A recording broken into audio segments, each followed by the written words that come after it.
vamos a pasar a Luis, vamos allá a República Dominicana, así nos cuenta un poco el escenario.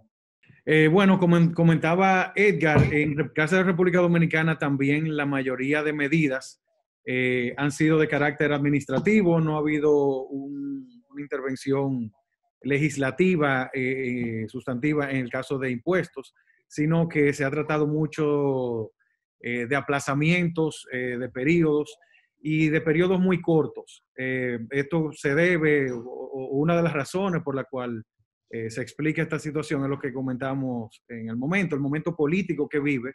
El gobierno actual tiene, vamos a decir, un tiempo limitado. Eh, las elecciones eran ahora en mayo, se aplazaron a julio y una de las razones puede ser que llevan poco a poco este tipo de medidas para ver qué va a ocurrir. Pero bueno, pasamos a ver cuáles son las medidas. Aquí un resumen de los aspectos principales que se han hecho. En cuanto a declaración de impuestos sobre la renta, se ha prorrogado la obligación de presentación hasta el 29 de mayo. Esto aplica tanto a sociedades como a personas físicas. Las personas físicas tenían que presentar al 30 de abril. Las personas jurídicas hasta al 30 de abril y la persona jurídica al 30 de abril, las personas físicas al 30 de marzo. Ambos plazos se han unificado hasta el 29 de mayo y se le ha permitido, para el caso de la persona jurídica, que se divida el pago en 4 cuotas iguales y consecutivas. Quiere decir que al momento de hacer la declaración, el impuesto que resulte a pagar podrá ser dividido en 4 cuotas que serán pagadas en lo siguiente. Esa prórroga del 29 de mayo también aplica a otro tipo de impuestos que van en conjunto con el impuesto sobre la renta, como es el impuesto a ciertos activos. También las declaraciones de instituciones sin fines de lucro que se prorrogan su declaración también hasta el 29 de mayo.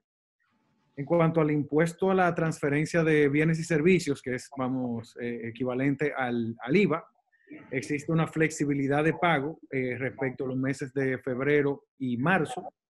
En ambos casos se establece la posibilidad de pago del IVA resultante en los 3 meses siguientes.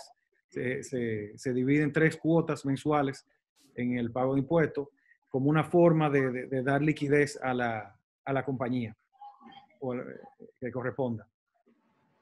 También hay una prórroga de la presentación de las declaraciones del IVA para el mes de febrero. Se prorrogó hasta el 30 de marzo, cuando la presentación tenía que ser el día 20.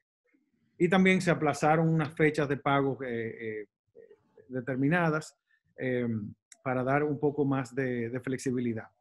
Otro aspecto, y aquí hay un error, la posibilidad de hacer una rectificativa. Anteriormente, las correcciones del IVA, habría que asistir a la Dirección General de Impuestos Internos a realizarla, pero ahora, como una forma una facilidad, se ha establecido que este ajuste puede ser hecho desde el punto de vista electrónico. Desde la oficina virtual se pueden hacer las rectificativas, como una forma de facilitar y una corrección en la presentación, que en vez de decir periodo 2028, 2018 y 2019.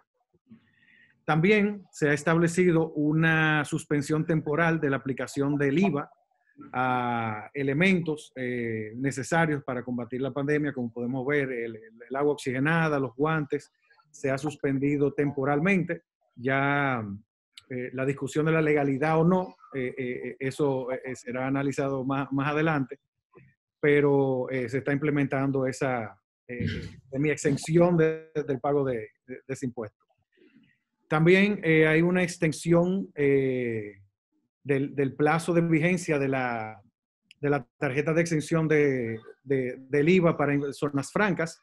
En República Dominicana se establece una exención de IVA para zonas francas y se emite un carnet, y ese carnet vence cada año y hay que renovarlo. Debido a la situación, se ha autorizado que se continúe con el carnet anterior.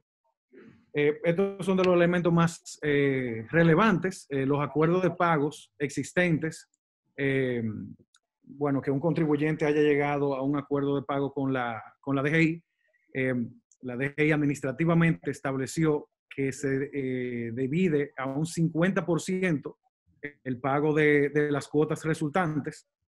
O sea, que si yo tenía un plan de pago con la DGI de 100,000, entonces el pago, en vez de ser 100,000 pesos, debe ser 50 pesos, lo cual duplica la extensión del plazo del acuerdo. Entonces, automáticamente, por esta medida, se ha llevado a la mitad el pago del plazo, lo que ha duplicado el tiempo de duración de los acuerdos que se arribaron. También hay y eso conjuntamente con un aplazamiento del pago de las cuotas de abril, mayo y junio. O sea que se iniciará el pago en julio con la mitad de la cuota resultante. Por lo tanto, hay una extensión importante y un alivio importante para esas personas que tienen acuerdo de pago. En cuanto a la declaración informativa de operaciones con partes relacionadas, referente a, esto es la declaración de entes relacionados para precios de transferencia, se prorrogó también ese plazo de presentación.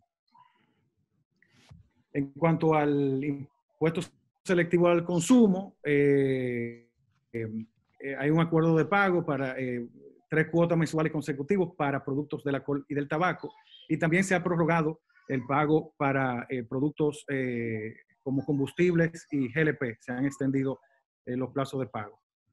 Otros aspectos relevantes que se han tomado a nivel administrativo es que se han detenido el cómputo de todos los procedimientos administrativos, incluyendo los plazos, y también se han suspendido las labores administrativas y jurisdiccionales. Y este fue un último aviso que fue publicado viernes, que se ha suspendido, se ha permitido la no remisión de reportes mensuales para aquellas compañías que tienen un impedimento de operación, tal como ha sido establecido por el gobierno central. Esas entidades que tienen impedido su actividad no tienen la obligación de hacer la declaración hasta que cese esa medida. Bueno, otro tema, el turismo, se eliminó las medidas establecidas o acordadas en los APAS. Esa limitante fue eliminada de manera temporal. Y en cuanto a la reducción del consumo, en República Dominicana cerca del 47% de los ingresos fiscales viene del consumo, y como saben el consumo ha bajado mucho, y esto será una medida o tendrá un impacto muy fuerte en los ingresos que ya se está viendo a nivel de DGI. En cuanto a los anticipos, se eximió de un artículo, del anticipo para el mes de marzo, que debió realizarse en abril, y se está esperando si eso va a ocurrir para este mes también. En cuanto a los aspectos económicos que rayan, vamos a decir, en lo fiscal por el tema de deductibilidad, el gobierno aprobó un programa llamado Programa Fondo de Asistencia Solidaria al Empleado, que viene tiene 2 opciones. Es llamado el programa fase 1 o fase 2. La fase 1 es para empresas que suspendan empleados, y desde el primer decreto del presidente, que fue el 20 de marzo, hasta el 6 de abril, se habían suspendido 600,000 y fracción de empleados, que a ese momento significaba alrededor del 28% de la empleomanía dominicana al 6 de abril, lo que era muy importante. Ese primer programa consiste en que el gobierno cubre hasta el 70% del salario de todos los empleados suspendidos. O sea, es un subsidio directo. El Estado le paga a cada uno de esos empleados el 70% de su salario. Claro, con un limitante. Nunca ese subsidio será menor a 5,000 pesos, pero tampoco será mayor a 8,500 pesos. Por parte del empleador, el empleador no tiene la obligación de pagar la diferencia, porque el efecto de la suspensión del trabajo es que el empleador no tiene que pagar, pero el empleado no tiene que trabajar. Entonces, bajo ese escenario, el Estado asume el 70%, hasta los límites que hablamos, e insta al empleador a pagar el diferencial hasta donde le sea posible, concediéndole que esa parte que él pague, esa diferencia que pague, se lo va a admitir como deducible. Y es algo que se ha aplicado de forma masiva en República Dominicana a propósito de las suspensiones, que se puede ver hasta un incentivo a la suspensión por esta ayuda. El programa Fase 2, la otra opción, es para aquellas empresas que no hayan suspendido y que mantienen sus operaciones. Como condición tiene que ocurrir que la empresa no haya suspendido a nadie. Entonces el Estado colabora pagando 5,000 pesos, que es alrededor de $90 al mes por cada empleado. Es como una ayuda para aquel empresario que mantiene la empresa abierta y que mantiene a sus empleados sin haber suspendido a nadie. También existe otra opción, que es, vamos a decir, una tercera vía, que es para aquellas empresas que hayan cerrado totalmente, pero que mantienen su nómina. Para esos casos, el Estado también habilita ese subsidio. En caso de que yo cerré mis operaciones, pero mantengo mis empleados, el Estado, yo podría aplicar para ese subsidio de los 5,000 pesos mensuales. Para finalizar, sí, bueno, esto es ya el detalle del fase 2. En este programa no se pueden beneficiar algunas industrias porque está como supermercado, farmacia y seguridad privada, y está siendo usado de una forma masiva. La vigencia de estos planes son 2 meses, o sea, es el mes de abril y el mes de mayo. El gobierno no ha anunciado ni ha dado señales de que continuará o si extenderá estas medidas, pero sí lo cierto es que solo tiene una limitación hasta el mes de mayo. Esto vamos a hacer un resumen de las medidas que se han tomado. Bien, buenísimo. Gracias, Luis. Bien detallado todo.